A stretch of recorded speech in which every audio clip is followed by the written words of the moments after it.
इंद्र मोक्षमार्गस्य नेतारं भेत्तारं कर्मभूभृता ज्ञातारं विश्वतत्त्वानां वन्दे तद्गुणलब्धये।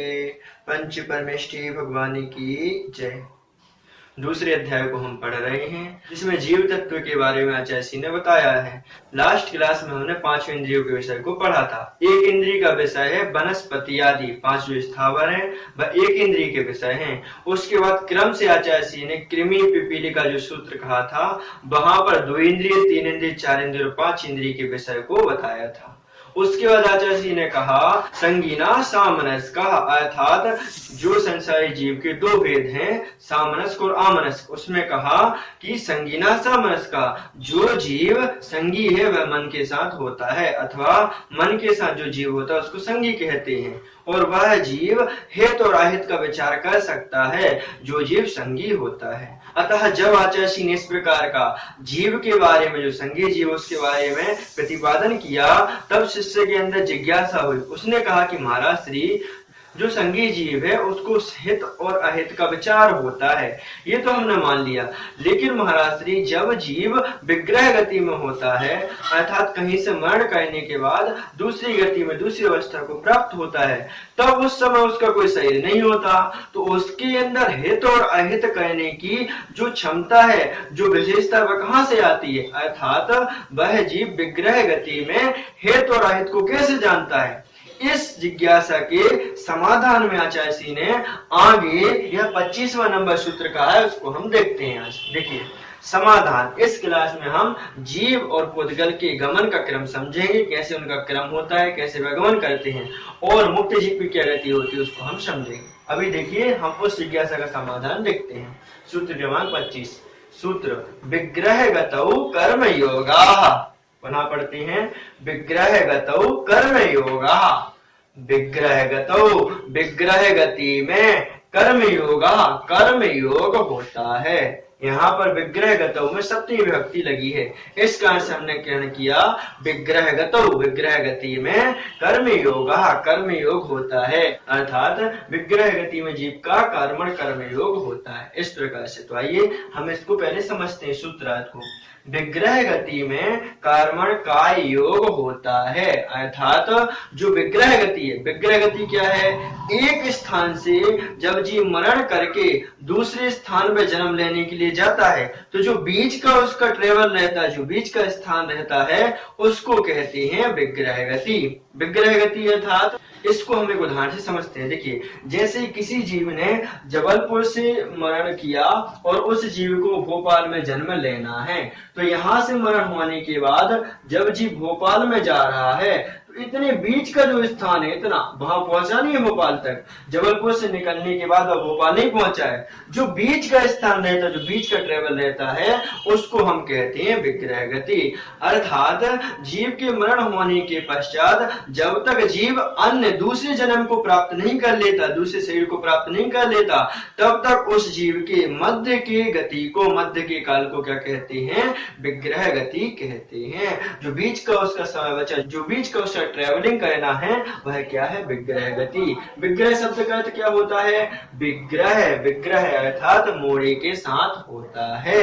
कर्म योगा, कर्मण का योग होता है। ठीक है, अब ये कर्म योग क्या है? 7 प्रकार के काय योग होते हैं। देखिए औदारिक का योग, औदारिक मिश्र का योग, वैक्रियक का योग, वैक्रियक मिश्र का योग, और का योग, आहारक मिश्र का योग, और कर्मण का योग। इस प्रकार से 7 काय योग होते हैं। लेकिन ये 7 काय योग में से मात्र विग्रह गति में कर्मण का योग होता है। जो 6 बताए आहारक आदि, आहारक मिश्र आदि, ये सभी 6 नहीं होते विग्रह गति है, मात्र कर्मण का योग होता है। जिस कारण से वह जीव हित और अहित का विचार कर लेता है, उसमें सहायक क्या होता है? कर्मण का योग होता है। इस प्रकार से 7 काय योग होते हैं। ठीक है, इसके साथ साथ आचार्य इस सूत्र के बारे में नवीन चिंतन देते हैं।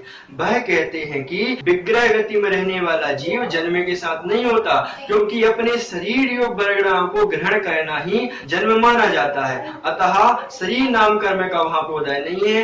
इस कारण से आचार्य कहते हैं कि विग्रह गति में रहने वाला जीव जन्म के साथ नहीं होता। हम आपके लिए अपनी इस तत्व सूत्र की क्लास में आचार्य के नवीन चिंतन को, आदरणीय वीणा जी को और तरह तरह के जितने विद्वान हैं उन सभी विद्वान के नवीन चिंतन को देते हैं। अतः आप हमारे चैनल से निरंतर बने रहिए और सब्सक्राइब करके रखें, जिससे आगे आपको क्लास पढ़ने का मौका प्राप्त हो सके। ठीक है, देखिए कर्मण का योग इस विग्रह गति में जीव का होता है।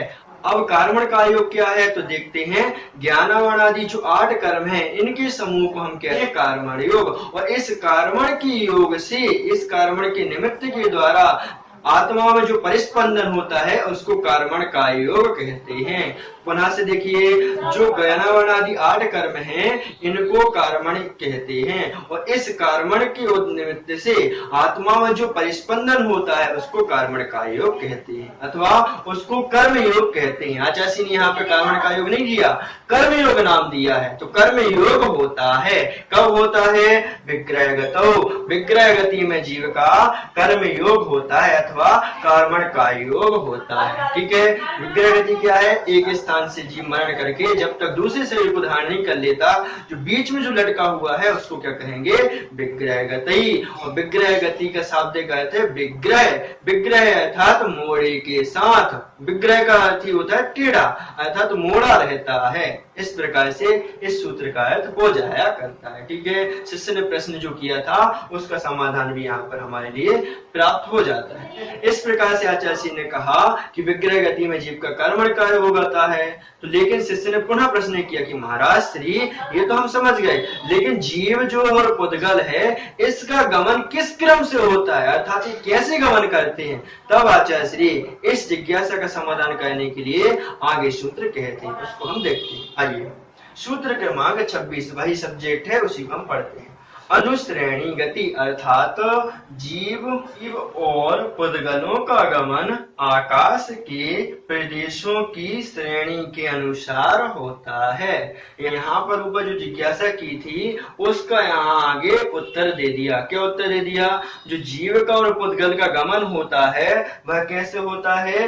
आकाश के प्रदेशों की श्रेणियों के अनुसार होता है। इस प्रकार समझना चाहिए। तो बात क्या समझना है हमें यहाँ पर? ये समझना है कि अनुश्रेणी गति, 2 शब्द है, अनु अर्थात अनुसार होता है, श्रेणी अर्थात श्रेणी के अनुसार होता है, गति अर्थात गति होती है। तो बात क्या हुई? बात ये हुई कि जो जीव और पुद्गल का गमन है वह प्रदेशों के अनुसार होता है, श्रेणी के अनुसार होता है। अब प्रश्न ये है, श्रेणी क्या है? श्रेणी वह है वो मध्य लोक से जो ऊपर, नीचे और त्रियक में आकाश के प्रदेशों की सीधी पंक्ति होती है उसको हम श्रेणी कहते हैं। देखिए, हम इसमें देख लेते हैं। मध्य लोक से ऊपर, नीचे और साइड में, त्रियक में जो आकाश की प्रदेशों की पंक्तियां है ना, जो पंक्ति कौन है? ये जो लाइनें आपको दिख रही है ये आकाश के प्रदेशों की पंक्तियां हैं। ये समान होती है, ऊपर नीचे एक सी होती है, अर्थात सीधी होती है और यहाँ से भी सीधी होती है, लेकिन ये टेढ़ी नहीं होती। इस प्रकार से तो मध्य से लेके मध्य लोक के ऊपर, नीचे और त्रियक में जो आकाश के प्रदेशों की पंक्तियां हैं उसको हम श्रेणी कहते हैं। तो यहाँ पर जो बताया है कि अनुश्रेणी गति, श्रेणी के अनुसार उसकी गति होती है। किसकी होती है? जीव और पुद्गल की गमन करने की गति होती है। अर्थात जीव और पुद्गल जब भी गमन करेगा वह आकाश के प्रदेशों की पंक्ति के अनुसार करेगा, ऐसे ही नहीं कहीं चला जाएगा, नहीं, वह आकाश के प्रदेशों के अनुसार ही जाता है। इस प्रकार समझना चाहिए। तो सब जीव और पुद्गल को ग्रहण करना है। तो यहाँ पर विशेष रूप से समझना चाहिए कि जो जीव मरण करने के बाद विग्रह गति में जाता है वही जीव श्रेणी के अनुसार आकाश के प्रदेश की पंक्ति के अनुसार ही गमन करता है, अन्य का ग्रहण नहीं करना। इसी प्रकार जो पुद्गल एक समय में 14 राजु गमन करता है, कौन सा पुद्गल? शुद्ध पुद्गल एक समय में 14 राजु गमन कर लेता है, उसी पुद्गल की गति क्या होती है?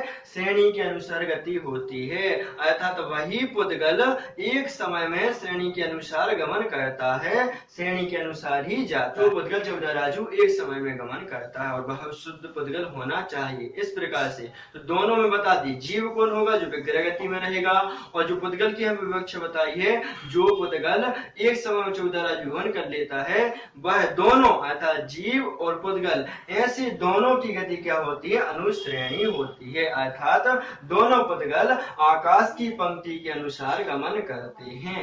इस प्रकार से सूत्र का अर्थ हो जाया करता है। ठीक है, तो यहाँ पर पुनः से देख लेते हैं। अनुश्रेणी गति अनुसार होती है, श्रेणी अर्थात श्रेणी के, गति अर्थात गति। तो जीव और पुद्गल की गति श्रेणी के अनुसार होती है। जो हमने विशेषता बताई उसको भी इस सूत्र में ध्यान में रखना है। ठीक है, यहाँ तक तो आचार्य श्री ने वर्णन कर दिया।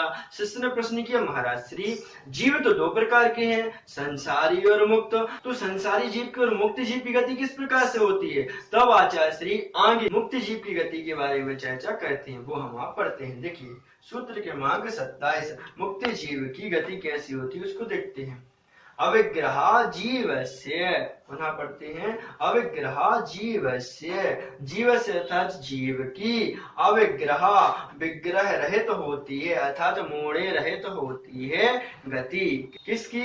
तो जीवस्य जीव की, अर्थात जीव की गति अविग्रह विग्रह होती है। अविग्रह अर्थात मोड़े से रहित होती है, क्योंकि हमने यहाँ पे पढ़ा विग्रह, विग्रह अर्थात मोड़े के साथ होती है। लेकिन जो यहाँ पर जीव को कथन कर रहे हैं उस जीव की गति कैसी होती है? अविग्रह अर्थात मोड़े से रहित होती है। मोड़े से रहित अर्थात सीधी होती है।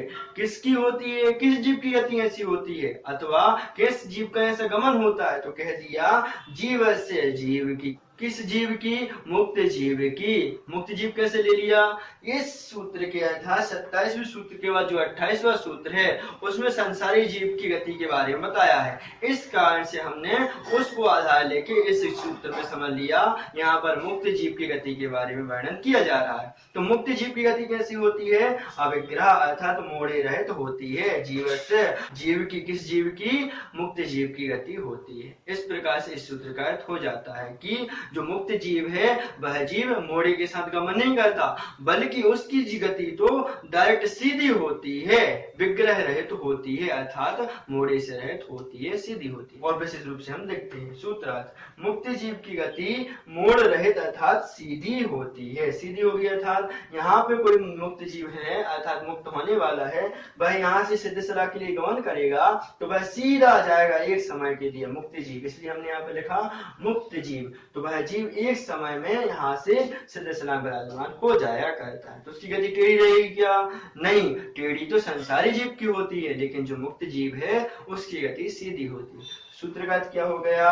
अविग्रह जीवस्य, जीवस्य का अर्थ हम लेंगे मुक्त जीव की। मुक्त जीव की गति अविग्रह होती है, अर्थात मुक्त जीव की गति मोड़े से रहित होती है। इस प्रकार से आज के जो हमने टॉपिक लिए थे वह पूर्ण हो जाते हैं। हमने दो टॉपिक लिए थे, जीव और पुद्गल की गमन का क्रम क्या है, तो हमने जीव और पुद्गल के गमन का जो क्रम है उसको हमने समझ लिया। क्या समझा? कि उसका गमन आकाश के प्रदेशों की पंक्तियों के अनुसार होता है। दूसरा टॉपिक लिया था मुक्त जीव की गति क्या होती है, वह हमने यहाँ पर देखा है।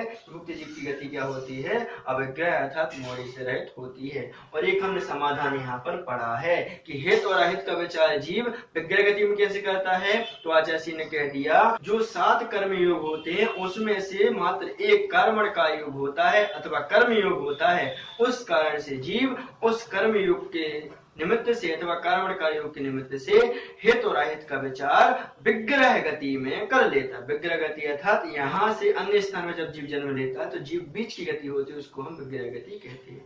इस प्रकार से हमारी पूरी क्लास यहाँ पर संपन्न होती है। आपसे पुनः निवेदन रहेगा कि आप सब्सक्राइब करके रखें। हमें उम्मीद है कि आप सब्सक्राइब करके रखेंगे, फिर भी आप आगे शेयर भी करें जिससे अन्य लोगों को स्वाध्याय करने का मौका मिल सके। हम आगे इसी प्रकार और आचार्य श्री के द्वारा और जो अन्य विद्वानों के द्वारा जो मत हैं उसको हम समझते चलेंगे। अतः आप हमारे शुभाशीष गुरु इस चैनल से निरंतर जुड़े रहिए और स्वाध्याय कीजिए। ठीक है, अभी के लिए इतना ही, हम आगे क्लास में और पढ़ेंगे। ठीक है, जय जिनेंद्र।